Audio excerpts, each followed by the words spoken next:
14절에 보면 고쳐주십시오가 나옵니다. 폭풍이 부는 곳과 같은 곳에서 안전하게 보호받다고 안전한 상태 또는 장소를 도달했다. 건강을 회복하다의 뜻이라고 사도행전 28장 1절과 4절에는 말하고 있지만 백부장의 애들하고 간절한 소원을 엿볼 수가 있습니다. 6절을 보시면 수고하실 것 없습니다가 나옵니다. 수고하다는 원래 가죽을 벗기다, 난도질하다의 뜻이지만 후대에 괴롭히다, 귀찮게 하다의 뜻으로 사용되었다고 합니다. 9절에는 놀랍게 여기셨으며가 나오는데 이거 외에 단 한 번 고향 사람들이 믿지 않았을 때 사용되었습니다. 마가복음 6장 6절에 나옵니다.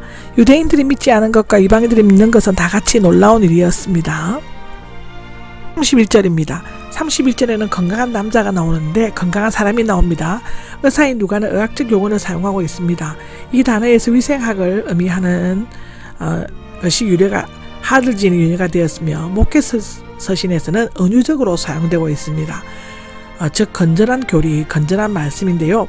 한편 마태와 마가는 일반적인 의미에서의 강한 자, 온전한 자를 쓰고 있습니다. 물론 여기에서 건강한 자는 바리새인들이 아닙니다.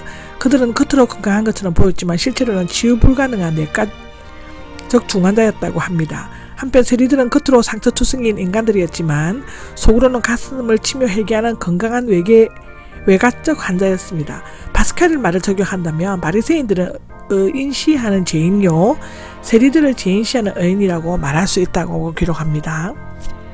11절과 17절까지는 가보의 외아들을 살리신 이야기는 누가복음에만 있습니다. 복음서에서 예수님이 죽은 자를 살리신 것은 세 가지 경우인데, 첫째는 금방 죽은 야이로의 딸 아버지의 요청으로 그렇게 살려주셨고, 두 번째로는 죽은 지 며칠이 지나 땅에 묻히고 실려가던 나인성 가보의 아들 어머니를 위해서 그렇게 하셨고, 세 번째는 무덤에 나흘이나 놓여져 있었던 나사로 자매들을 위한 경우였는데요. 이것은 예수님의 부활을 미리 예시한 것으로 볼 수 있습니다. 나인이 나오는데 오직 이곳에만 언급되어 있습니다. 지금의 네인이라는 아랍 마을입니다. 에스드렐론 평야에 있는 갈보아와 다보산 사이에 있으며 나사렛에서 동남쪽으로 9.6km가 떨어졌고 가버나움에서는 약 40km 하룻길 떨어진 곳이었다고 합니다. 원래 이사갈 지파의 땅에 속해 있었고 나인이라는 아름다운 기영원이라는 뜻이라고 기록되어져 있습니다. 12절을 보면 성문이 나옵니다. 나인은 성곽으로 둘러싼 성읍이었음을 알 수 있습니다. 유대인들은 더운 날씨 때문에 당일에 장사 지내었으며 죽은 자를 메고 나오는 행례가 죽은 자라도 살릴 수 있는 예수님의 일행이 마주치게 되었는데요. 한 죽은 사람이 나오는데 그는 외아들이었고 그 어머니는 가부였습니다. 남편을 잃고 어렵사리 외아들만 의지하고 살아가는 가부의 슬픔은 상상조차 할 수 없음을 만큼 처절하고 비참한 것이었으리라 추측되어집니다. 절에 보면 처근한 마음이 드시어가 나오는데 창자까지 뒤틀려지다를 의미한다고 합니다. 유대인들은 감정이 창자에 자리 잡고 있는 것으로 여겨졌으며 사랑하고 동정하는 마음이 있을 때 마치 창자가 뒤틀리는 것 같은 아픔을 느끼는 것으로 생각하였습니다. 예수님께서는 이적을 행하신 동기는 자신이 능력 있는 하나님의 아들임을 나타내기 위함이 아니라 지극히 사랑하고 동정하는 연민의 마음이 있으셨기 때문이라고 마태복음 14장 14절, 마가복음 1장 41절에는 말하고 있습니다. 주님께서 울지 말라는데 누가가 주님이라고 호칭을 쓴 것은 그가 죽음을 지배하시는 주님 되심을 나타내려고 했기 때문일 것입니다. 생명의 주님께서는 죽음과 정면으로 대면하셔서 울지 말라는 것은 현재 명령법으로서 우는 것을 그치라는 뜻입니다. 가부는 소리 없이 흐느껴 흘린 것이 아니라 크게 소리내어 흐느껴 울었다라고 합니다. 장례식에서 여자가 앞에 나서서 죽음의 행위를 인도하는 것은 범죄하여 세상에 죽음을 가져다 주었기 때문입니다. 갈릴리 지방에서는 반대로 뒤를 따랐는데 그 의미는 바로 간 뒤에서 따랐을 것이라고 기록합니다. 14절에 보면 간에 손을 대시자가 나옵니다. 율법에서 죽은 자의 간에 손을 대는 것은 부정한 것으로 규정하고 있습니다. 레위기나 민수기는 그렇게 기록합니다. 예수님은 의식적 불결의 위험을 감수하셨고 여기서 간의 예굽의 것처럼 무거운 것이 아니라 널판지가 마른 가지를 침상처럼 만든 후 그 위에 시체를 얹어 놓았을 것입니다. 일어나라가 나오죠. 어미에게 울지 말라고 하신 예수님의 젊은이를 향해 일어나라고 말씀하셨습니다.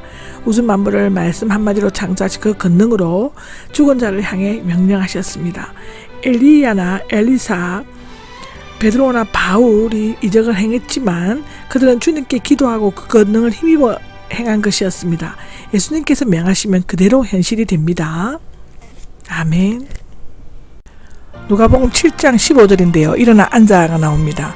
간뚜껑이 없었으므로 곧장 일어나 앉을 수 있었는데요. 유대인들은 간뚜껑을 닫을 때도 못질을 하지 않았고 또 돌도 비교적 가벼운 것으로 덮었다고 하는데 그 이유는 부활 때에 나무나 돌을 밀치고 일어날 수 있도록 하기 위함이었다고 합니다. 특히 일어나 앉아는 의학용어로는 도로가가 살아났을 때도 사용되었다고 사도행전 9장 40절에는 말하고 있습니다.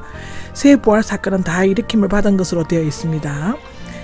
예를 들면 이아로의 딸이 죽은 자리에서 일으킴을 받고 가부의 아들이 간에서 일으킴을 받고 나사로가 무덤에서 일으킴을 받았습니다. 그 어머니에게 내어주셨다가 나오는데 죽음이 그 먹이를 약탈해 간 것을 빼앗아 도로 어머니에게 주셨습니다.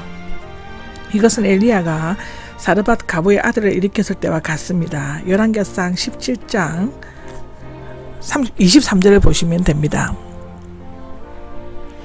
그리고 그 젊은이는 어머니에게 꼭 필요하다는 것을 아셨기 때문에 나를 따라오라고 명령하시지 않으셨습니다. 하나님께서 어떤 사람을 온전한 봉상자로 부르실 때는 그 사람이 인간적인 책임을 무시하지는 않으신다고 성경은 기록하고 있습니다. 16절에는 두려움에 사로잡혔고가 나오는데 거룩한 능력이나 신적 권위에 대해 사람들이 느끼는 일반적인 감정입니다. 이것은 누가복음 1장 12절에서 30절, 마태복음 1장 20절, 누가복음 1장 30절, 또 2장 9절, 5장 10절에도 나옵니다. 성도들에게는 경이로운 두려움이 그리고 죄인에게는 형벌의 두려움이 주어지는데 하나님께 영광을 돌리며 미완료 과거형으로서 계속적으로 하나님을 찬양하는 것을 나타내고 있습니다. 그들의 반응은 크게 두 가지였는데 첫째는 우리 가운데 위대한 예언자가 나타나셨다이고 아마도 그 지역 사람들은 엘리사가 행했던 기적을 회상하고 그렇게 말했을지도 모릅니다.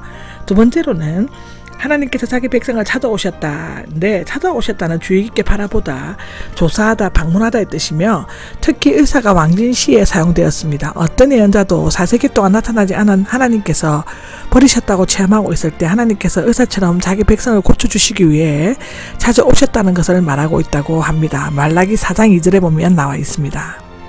1절에는 온 유대가 나오는데 팔레스타인 전 지역을 말하고 그 주변 모든 지방은 수리아와 페기아 등의 이방 지역이었다고 하고요. 18절에 보면 요한의 제자들이 나오는데 요한이 감옥에 갇혀있는 동안 예수님을 따라다니기는 했지만 여전히 요한에게 충성하고 있었음이 분명합니다. 요한은 이들 제자들을 통해 외부 소식을 알고 있었으며 특히 메시아의 앞길을 예비하는 사명을 지니고 있었기 때문에 예수님에 대해 남다른 관심을 가지고 있었다고 기록하여집니다.